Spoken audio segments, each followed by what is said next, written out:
Hello mga ka-friends! Magandang araw sa ating lahat. Lunes nga ngayon at kakatapos ng New Year. Kami po ay masayang nag-celebrate ng New Year. Ito nga, ako'y papunta sa aming bukid at yung nakikita sa unahan, ang aking ina't ama. Ayan, sinamahan nga nila ako papuntang bukid para tingnan yung bagong lupang investment natin for life. Dumating na nga kami sa location ng lupa at inaantay lang namin yung may-ari para i-guide kami kung saan yung lupang titingnan namin. At yan, pababa na po kami. Medyo struggle kasi second lot po yung titingnan naming lupa dyan. At yan nga po si ate nasa unahan. Yan yung may-ari. At yun yung first lot, sa kanila pa din po yan. Sabi nga ni ate, 1 hectare daw yung lupang titingnan namin. Yung lupa pala mula sa kalsada, hindi naman siya ganun kalayo. At saka tinuturo nga ni ate kung saan yung mga boundaries, yung ibebenta, tsaka yung hindi ibebenta. At sabi pa nga ni ate dyan, pwede daw kaming gumawa ng daan mula dun sa kalsada papunta dun sa lupa. Kasi yung first lot, sa kapatid niya po yun. Pwede daw po niya pakiusapan yung kapatid niya na gumawa kami ng daan. Napakatahimik talaga ng buhay sa bukid. Ayan na nga, medyo malapit na kami sa area. At sobrang excited ko na nga dyan mga ka-friends, kaya tara, tingnan natin. Ayan, medyo haggard na nga yung face natin dyan kasi nga walang tulog. At medyo naambon nga nung araw na yan, kaya medyo nakatalukbong tayo ng very large. At ayan, welcome po, andito na po tayo sa lupang titingnan namin. Sobrang linis ng bukid na to kasi nga may caretaker po na talaga dito na maglinis araw-araw. At yun po yung super amazing. May parang bukal po sa ilalim ng lupa. Tsaka sobrang ganda kasi may Bermuda pang pa-effect dyan. Sobrang linis lang tingnan. Tsaka free water na po pag nandito kayo sa bukid, di ba? Sarap na po ng pakiramdam ng mamuhay ng tahimik. At may sariwang hangin. At sunod naman namin pinuntahan yung bukid na nabili ko pa dati. At yung sapang nakikita nyo ngayon, kasama po doon sa lupa na bili ko. Ang ganda lang, diba? At dito nga po kami nakikidaan sa may chapel. Medyo pababa po yung daan at saka madulas. Kaya doble ingat po talaga yung ginagawa namin. Tsaka sobrang dulas po talaga ng daan. Kaya ako ay napahubad na po ng tsinelas kasi hindi ko na po talaga kaya kahit humawak po ako dun sa may lubed na yan, talagang madulas, kaya nagtanggal na po ako dyan. At sabi nga po ng asawa ng kapatid ko, mas madulas daw po pag nakapaa, at talaga totoo naman po. Sobrang dulas ng nakapaa lang.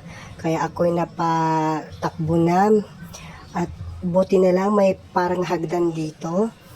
At ako'y nagmamadali na. At ang paa ko'y sumasakit na at ayan na po, nasa baba na nga po ako. Salamat Lord. Binilisan ko na nga yung paglalakad ko dyan kasi medyo iniwanan na po ako ng mga kasama ko.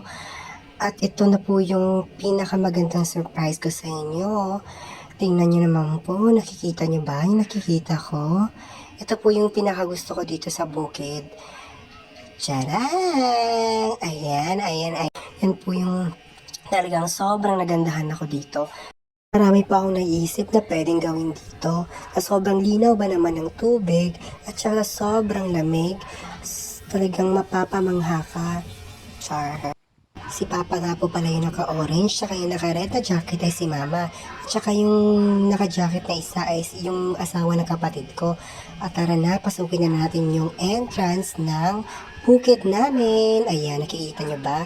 Diba? So, sobrang linaw, sobrang linis ng tubig talaga. Sabi nga ni Papa, perfect daw mag-alaga ng isda dito.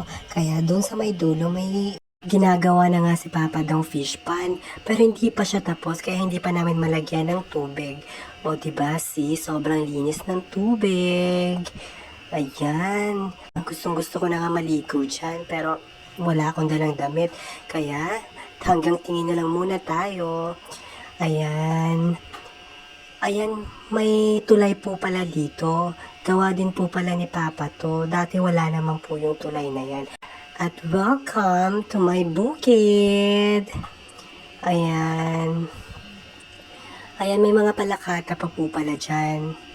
Ayun, tingnan nyo. Sobrang ganda. At sobrang linis. lumusong na nga agad si Mother Earth at saka si Father Earth. Ayan, nag-enjoy sila. At pa konting impormasyon po, yan po yung parang hagdan na yan po ay limestone na may halong lupa. Kaya sobrang tibay po niyan. Kahit liguan ng marami ay lumalaban yung sapa na yan. At yan po, nakikita niyo po yung falakata at saka mga rubber at saka mga tanim na prutas ay nakatanim na po yan nung nabili ko po yung lupa na yan.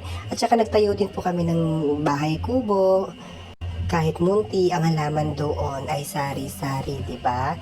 Yan po yung view ng sapa. O, di ba? Sobrang linaw. Yan. Tumusong na nga din po ako. Hindi ko mapigilang hindi lumusong. At lasapin yung lamig at linis ng tubig na to. At dito ko na po tatapusin at sana po nagustuhan niyo itong video na to.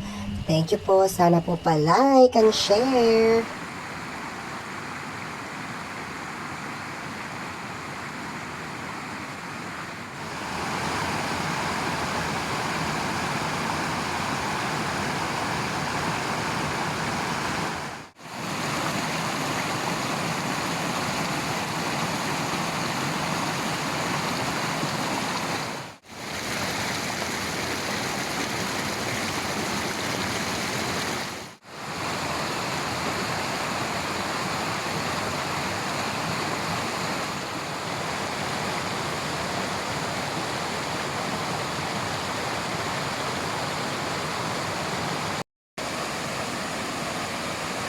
Ambak na nito.